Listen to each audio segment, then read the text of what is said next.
Jurnal karantina hari ke-11 di Jepang by Anissa Potter. Halo, selamat malam. Hari ini hari Minggu, dan hari ini santai sekali. Benar-benar santai, benar-benar the definition of Sunday. Tadi pagi Teh Cici, kita teman sesama Kyodai yang kemarin bikin mentai bareng di karantina hari keempat, check out. Finally, she's out from this hotel. And I don't know if I'm the last one from Kyoto University in this hotel. Maybe. But I'm okay. Ya, so tadi pagi, sarapan terus sambil nemenin Teh Cici sampai naik bus, dan she's leaving this hotel and straight I think went to Tokyo, karena dari sini kita nggak bisa langsung ke Kyoto gitu, dari Narita kita harus pergi ke Tokyo dulu baru naik bus atau kereta ke Kyoto. Dan kemudian habis itu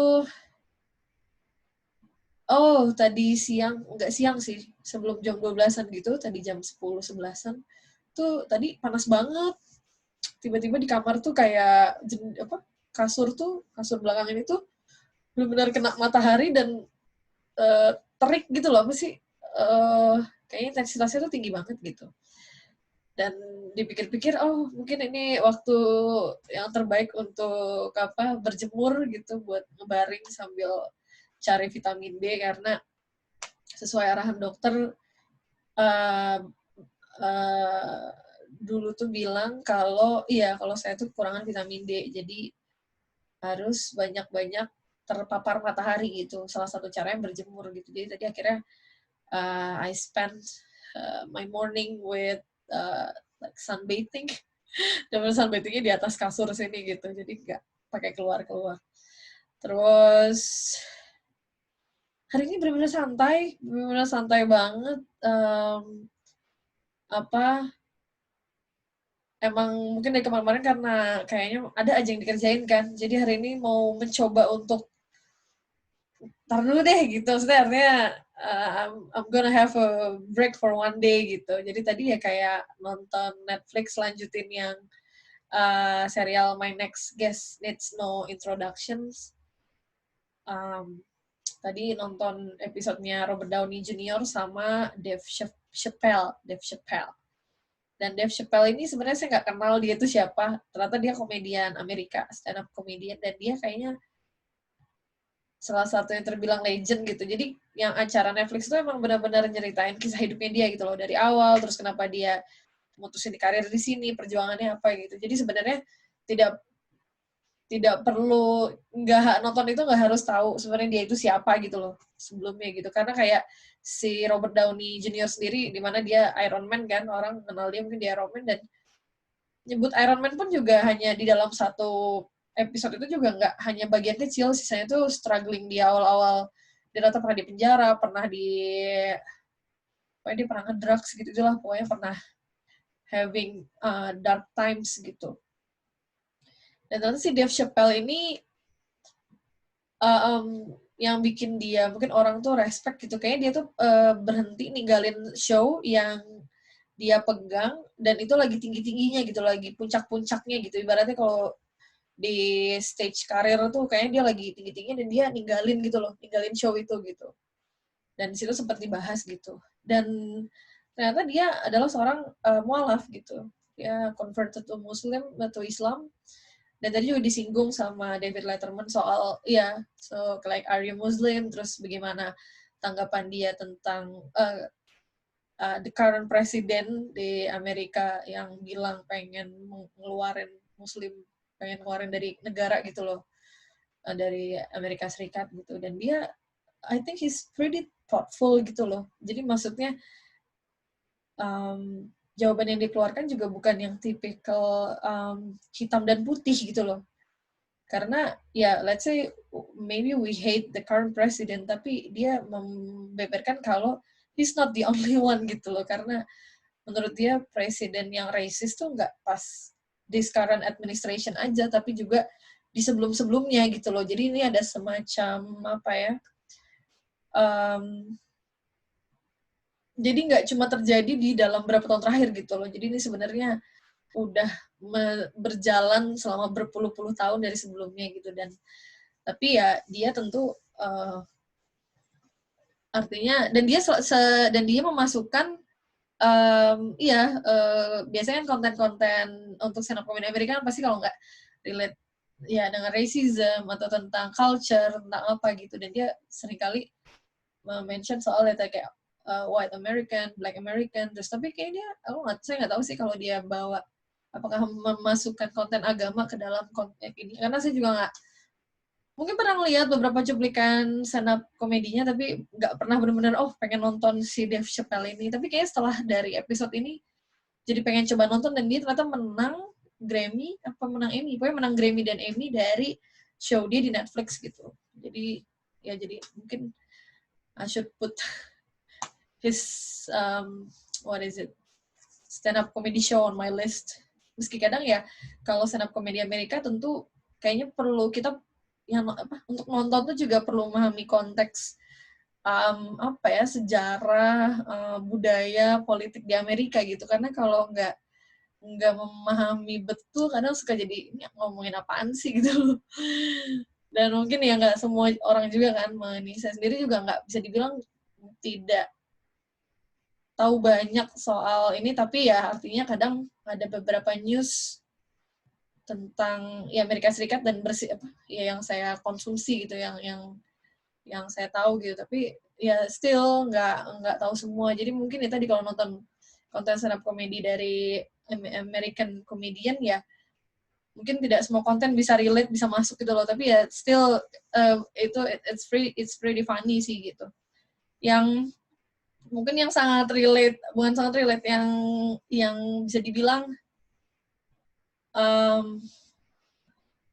US related independency, apa ya gimana kata-katanya, jadi kayak misalnya gini, kalau board game gitu kan, kalau board game itu ada ibaratnya game yang memerlukan kemampuan bahasa, misalnya ada juga yang ada language dependent, ada language independent. Jadi game ini membutuhkan kemampuan kita dalam bahasa, tapi ada juga game meski dia dibuat dalam bahasa Perancis, bahasa Rusia apa, tapi kalau dimainin itu kita bisa gitu, nggak perlu membutuhkan pemahaman terhadap bahasa itu, karena dia abstrak ya, artinya mungkin game itu bermain simbol, bermain warna, bermain gambar, jadi ya universal gitu loh. Nah kayak gitu mungkin, jadi konten stand up comedy mungkin seperti kayak gitu ya, kalau saya buat analoginya ya, ada yang mungkin ya tidak perlu kita ngerti banget soal perpolitikan sejarah Amerika Serikat, tapi kita bisa dapet jokes-nya gitu loh. Kadang ada yang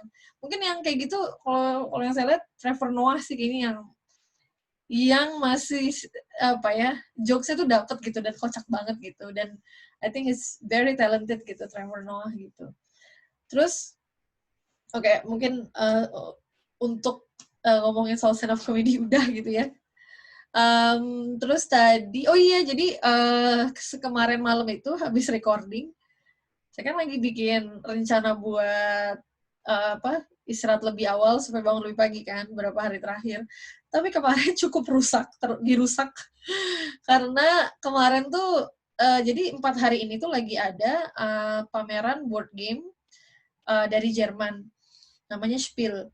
Nah, tahun lalu tuh saya pernah ikut ke pamerannya di Jerman itu selama 4 hari di kayak satu hall gede, ibaratnya kayak di Kemayoran gitu kali ya, kayak PRJ Kemayoran gitulah gitu. Jadi 4 hari, dan it was very awesome experience being there, play games, dan bisa ngelihat banyak orang gitu. Tapi kemudian karena COVID-19 tahun ini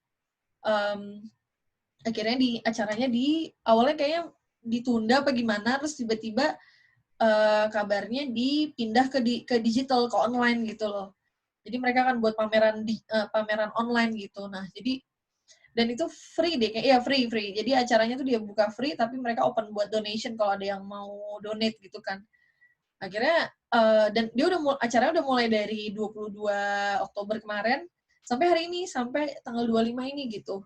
Dan saya pas tanggal 20 awal-awal tuh saya coba buka spill.digital, terus coba lihat-lihat lah gitu kayak apa sih kegiatan main game online-nya gitu. Jadi itu eventnya bukan game online dimainin online, tapi game offline, board game dimainin online gitu loh. Jadi kayaknya karena pameran ini tuh diisi sama beberapa perusahaan-perusahaan board game dari seluruh dunia, biasanya mereka bawa produknya kan, produk fisiknya di pameran itu, terus mereka buka lapak gitu loh. Jadi kita bisa datang main game itu, kalau mau beli juga bisa di pameran itu gitu. Jadi pada dasarnya tuh ya mereka promosi, terus mungkin mereka juga pengen tahu gimana respon orang terhadap game itu gitu. Jadi sebenarnya event itu bagus banget buat ya both game designer yang mungkin sifatnya indie sama ya buat perusahaan gitu kan, buat naikin awareness gitu. Dan akhirnya kemarin saya coba join, terus karena banyak eksibitornya yang ibaratnya publisher atau perusahaan yang ngisi pameran online ini banyak banget, sampai ada search kolomnya dan listnya banyak banget gitu. Waktu saya di Jerman juga nggak bisa bener-bener datengin semuanya kan, jadi bener-bener gede banget ya pokoknya, 4 hari pun nggak cukup gitu. Akhirnya saya search di perusahaan yang emang saya familiar dan saya emang suka banget game-game yang mereka keluarin gitu. Jadi ada satu perusahaan, dia ada di beberapa negara sebenarnya, tapi kalau yang di pameran ini tuh dia base headquarter-nya di Prancis. Nama perusahaan gamenya Blue Orange Company ya, berarti ya Blue Orange. Dan mereka tuh yang ngeluarin game-game yang oh my god, it's very beautifully designed dan mudah banget dimainin gitu. Saya sendiri udah main berapa game dia ya, pokoknya udah banyak banget gitu. Dan saya punya satu gamenya dia, satu apa dua ya? Dua kayaknya. Pertama game fotosintesis. Mungkin saya sering banget kadang kalau lagi main fotosintesis suka ngepost karena ya ampun cantik banget ini desainnya gitu. Kalau mungkin penasaran ya, kalian bisa googling fotosintesis board game gitu. Dan gamenya emang kelihatannya kayak rumit. Jadi pertama kali mau coba main tuh kayak rumit, tapi saya ternyata gampang banget gitu loh cara mainnya. Dan mekaniknya juga ya seru deh gitu. Jadi benar-benar kita memasukkan elemen kayak pelajaran biologi ke dalam game gitu. I think it's cool. Terus juga saya pernah main dan ada game di rumah, King Domino. Itu kayak modifikasi dari domino tapi digabungin sama konsep kayak land ownership gitu loh. Jadi kayak ibaratnya kita punya sebuah kerajaan tapi kita pengen membuat area di sekitar kerajaan itu ya ditutupi oleh beberapa tipe lahan dan kita pengen dapetin skor yang tinggi gitu. Oh, sorry, I'm starting to be like a game geek now, tapi pokoknya intinya seru banget gitu. Jadi perusahaan Blue Orange ini menurut saya salah satu, dia mengeluarkan game-game yang sangat menarik. Dia juga punya game tentang climate change, nama judul gamenya saya pernah main waktu di pameran itu. Dan akhirnya saya coba cari di Spill itu Blue Orange gitu. Dan ternyata mereka juga ngeluncurin 2 game baru. Yang pertama namanya Meeple Land, satu lagi apa ya? Si Blue Orange. Jadi pokoknya satu Meeple Land dan satu lagi apalah gitu. Dan pas saya lihat Meeple Land, oh my god, lucu banget si Meeple Land ini. Ternyata itu kayak game The Sims, Sim Theme Park, kalau mungkin kalian pernah denger ya. Ini yang game online Sim Theme Park kayak game PlayStation kan. Jadi kita nata Taman Ria, kita ngebangun amusement park, terus kita coba getting points dari setiap apa yang kita bangun gitu loh, dari kunjungan visitor gitu-gitu. Terus pas saya lihat game itu, keren banget. Dan ternyata mereka ada ngadain sesi live mainnya gitu loh. Terus pas saya hari pertama coba masuk, mau coba main gitu kan, ada linknya gitu. Ternyata penuh, saat itu tuh penuh ngantri, terus kayak, oh my god, segitu ininya ya. Maksudnya ternyata ada kuotanya gitu buat join main di dalam situ. Akhirnya udah saya clock out gitu. Terus akhirnya kemarin, iseng pas habis recording jurnal yang ke-10, saya iseng klik lagi gitu, kali aja bisa gitu kan. Tapi itu sebenarnya udah jam, kalau nggak salah udah jam 9, udah jam 9 malam di sini. Udah jam, pokoknya udah agak malam gitu. Tiba-tiba pas klik, masuk. Jadi ternyata saya langsung masuk ke, ibaratnya itu kayak room mainnya. Jadi di situ saya lihat ada layar, ada board game-nya gitu loh, udah ketata, tapi board game itu online gitu loh. Jadi udah ada, apa sih namanya, hmm, jadi bukan, kalau di Ecofun kan kita pernah bikin sesi, kita benar pakai game fisik terus kita pakai kamera gitu kan. Nah kalau itu tuh udah dibuat di versi online gamenya, terus ibarat kita bisa ngegerak-gerakin, ibaratnya kalau misalnya ada koin-koin gitu, kita bisa ngeklik pakai mouse gitu, klik ke uangnya, kita geser gitu loh uangnya gitu, terus juga ada kartu tile-tilenya, card-cardnya bisa kita tarik juga gitu, tapi itu semua ininya online gitu. Dan situ ada kayak ibaratnya fasilitator ya. Di situ sih ditulisnya animatur kayak bahasa Prancis gitu. Jadi kayak mungkin dia orang yang lead sesi gamenya, dan dia nyapa gitu, halo deh gitu kan. Terus awalnya saya ada trouble nyari cara buat nge-onin audionya, tapi karena ketemu, karena benar-benar kayak totally beda dan gak kayak Zoom gitu, jadi penempatannya agak beda gitu. Tapi akhirnya jadi bisa, terus akhirnya dia kayak nanya, do you want in English, French, or German gitu.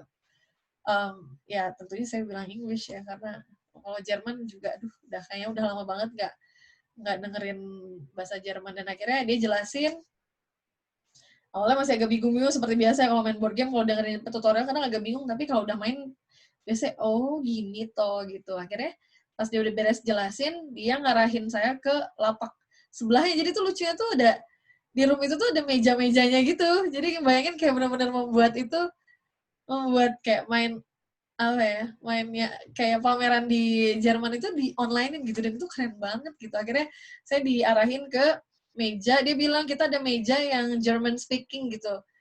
Is that okay gitu? Terus saya bilang ya oke. Okay. Terus dia bilang ini siapa si animatornya bisa bahasa Inggris juga, dan saya sih no surprise ya kalau sama orang Jerman tuh mereka biasanya rata-rata bisa bahasa Inggris gitu. Jarang gitu loh yang kayak nggak bisa bahasa Inggris. Kalaupun biasanya ya mereka lebih prefer bahasa Jerman aja sih dibanding harus ngomong bahasa Inggris, tapi sebenarnya mereka bisa gitu ya. Akhirnya saya bilang oke, it's okay, taruh saya di meja Jerman. Jadi kayaknya ada meja Prancis gitu kan. Jadi yang emang orang-orangnya cuma bisa ngomong bahasa Prancis, ada meja Inggrisnya lagi penuh. Ya udah, akhirnya di situ saya kenalan sama dua pemain lain, namanya Brian sama Brita. Dan ya udah pokoknya kita say hi, terus saya ngelain nama Anissa tapi mereka nangkepnya Anita. Jadi akhirnya sepanjang game dia nyebutnya Anita gitu. Terus habis itu ya saya cerita, ya mereka nanya sih, where you from gitu kan. Terus saya mencoba flexing dengan ngomong bahasa Jerman level A1 saya gitu ya. Jadi saya ngomong, ich komme aus Indonesia gitu. Terus saya bilang, but I live in Japan now, so ich bleib in Japan. Terus dia kayak, oh wow, terus kayak dia kayak yang berita itu dia ternyata orang Jerman, terus yang satu lagi si Brian ini dia orang lahir di Jerman tapi besar di Prancis gitu. Terus akhirnya si berita ngomong, oh, so you're from different countries kayak gitu kan. Terus habis itu ya kayak, yeah well this is the perks of having this online event where we can, what is it, bisa ngumpulin banyak orang gitu loh dari seluruh dunia gitu. Terus ya udah saya bilang, iya ini saya di Jepang. Terus saat itu kan kalau di Jerman masih sore kan, masih enak gitu loh. Terus saat itu tuh jam 10:30, jam 11 gitu pas saya mau mulai main. Dan iya makanya saya pas ngeliat jam, waduh tapi kalau keluar dari game ini sayang gitu kan. Akhirnya udahlah, mungkin main sekali dulu kali ya, tidur telat dikit toh juga besok minggu gitu kan. Ya udah akhirnya main dan seru banget. Ya apa ya, ya entah kenapa esensi main board game masih berasa sih gitu loh. Ada ngobrol-ngobrolnya kan, audionya di-on-in gitu. Ada ngobrol-ngobrolnya, ada pokoknya benar-benar nggak kayak main game online gitu loh. Kan beda ya, vibe-nya tuh beda banget ya main game online sama main game offline gitu. Jadi akhirnya main dan ternyata mainnya ya cukup lama sih. Jadi dia ada berapa ronde. Kalau mungkin penasaran tuh bisa lihat di nama gamenya Meeple Land. Jadi serius tuh gamenya bagus banget, dan entah kenapa saya emang selalu menjadi pengagum gamesnya Blue Orange itu untuk saya mainin karena nggak tahu ya, ringan, terus temanya juga sangat menarik gitu loh, kayak ya bikin amusement park, dan tiba-tiba saya keinget sama game Sim Theme Park yang game di PlayStation 1 tuh kayak ngedesain taman-taman ria gitu kan, dan itu tuh ya Allah seru banget gitu. Dan akhirnya kita main game, terus lucunya tuh sesekali mereka kan ngomong pakai bahasa Jerman ya. Tapi saya udah sempat cerita juga, saya pernah sekolah di Jerman gitu, tapi bahasa Jerman saya nggak gitu bagus gitu kan. Terus habis itu kadang mereka, si Brita sama Brian ini pas lagi bukan giliran saya main, mereka kan ngobrol juga gitu. Tuh kadang mereka mau bahasa Jerman gitu. Terus ya dia bilang sorry we're speaking German. Terus saya coba bilang aja, nah alles good. Pokoknya senang banget kalau apa ya meski sebenarnya saya juga nggak gitu pede sih kalau harus ngomong bahasa Jerman, tapi kalau cuma kayak buat respon-respon uh, apa sih, short phrase tuh masih bisa lah gitu. Tapi kalau yang harus kayak cus udah sudah tidak sebaik dulu.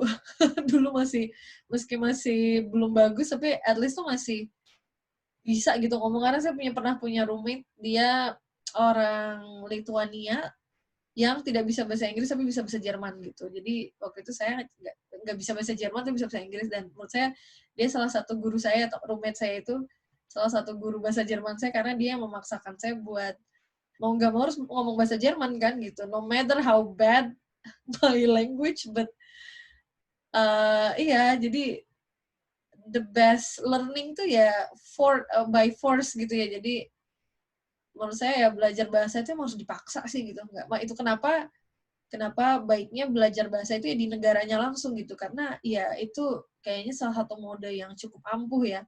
Terlepas dari bisa-bisa aja sih kita belajar tanpa harus bisa kayak, kalau lihat di Indonesia kan banyak banget orang Indonesia yang bahasa Inggrisnya jago tapi mungkin dia belum pernah pergi ke negara native English gitu loh, dan mereka can speak really well, bisa aja. Tapi kalau mungkin nih saya mau coba mengeluarkan bahasa Inggris gitu ya untuk bahasa-bahasa negara lain ya, kayak Jerman, kayak Jepang gitu ya. Saya merasa sih the best tuh ya harus di sana gitu. Saya nggak pernah belajar bahasa Jerman di Indonesia, tapi saya baru belajar pas nyampe Jerman, dan dari awalnya cuma bisa bilang Dankeschön gitu, terus Entschuldigung gitu, sampai akhirnya sebulan les intensif, jadi kayak bisa dengerin orang ngomong aja gitu loh. Jadi itu kayak, oh ternyata ya itu dia, praktisnya nggak cuma sekedar kita baca buku, kita latihan ngomong gitu atau apa, tapi benar-benar daily kan gitu loh. Kita keluar, kita ke supermarket, kita ke apa kan akan dealing sama percakapan bahasa Jerman gitu. Ya jadi pokoknya balik lagi ke yang main game tadi, pokoknya main sampai jam 12 lewat kok nggak salah ya. Pokoknya sebenarnya saya udah capek juga sih saat itu, udah posisi badan udah capek, udah nggak gitu konsen ya, karena pas lagi main nyambi yang ngobrol sama suami segala macam, cerita ke suami juga kalau lagi main game gitu. Terus pas jam 12 lewat ternyata gamenya ends, terus kita kayak ngitung scoring dan saya paling rendah skornya loh. Jadi terus saya mencoba mencari alasan, saya bilang ini kan udah terlalu malam jadi nggak bisa konsen gitu, padahal emang saya salah strategi aja itu main gamenya kemarin, asal-asal ngambil tilenya gitu, jadi ya nggak pakai perhitungan gitu loh buat bangun si amusement park. But I mean in the end it's pretty fun game, dan saya jujur sebenarnya hari ini kan hari terakhir, saya rencana kayaknya mau join lagi, mau main gitu. Saya mau nunjukin my forte in playing games. Mungkin kalau nggak gitu capek, kayaknya nanti abis ini mau coba join lagi. Dan sebenarnya pengen ngeliat game lain juga sih, dari publisher yang lain ya. Jadi tapi itu saking banyaknya sampai bingung gitu loh mau main yang mana gitu kan. Jadi ya, dan sayangnya ya jamnya juga nggak enak. Kalau di Jerman kan dia buka jam 10 pagi sampai jam 6 sore apa ya? Jam 6 sore kalau nggak salah. Jadi di sini tuh kalau jam 10 paginya mereka, ya di sini jam 10 pagi, jam 6 sore. Jam 6 sore di sini. Dan jadinya di sini jadi tengah malam, baru buka jam 6 sore sampai jam 5 pagi. Pokoknya sampai pagi aja pokoknya. Ya kalau yang doyan begadang sih enak-enak aja ya. Cuma saya wah kayaknya udah hampir nggak pernah begadang deh kayaknya.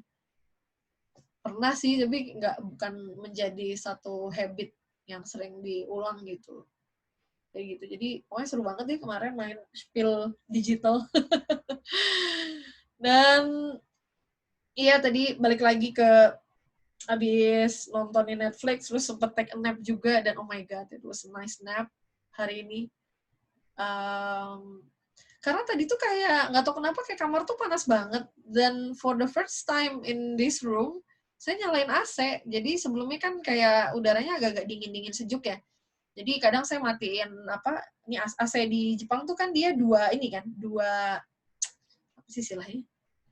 Dua arah. Maksudnya kalau AC di Indonesia kan kita nggak ada penghangatnya kan. Kita nggak punya heater. Jadi dia fungsi AC ini bisa dinginin, bisa manasin ngangetin gitu loh. Jadi biasanya saya udah selama di sini selalu masangnya yang heater kan, yang mode ngangetin gitu loh, bukan mode dingin. Dan baru tadi siang ini tuh rasanya kayak panas karena tadi yang panasnya terik, matahari terik gitu.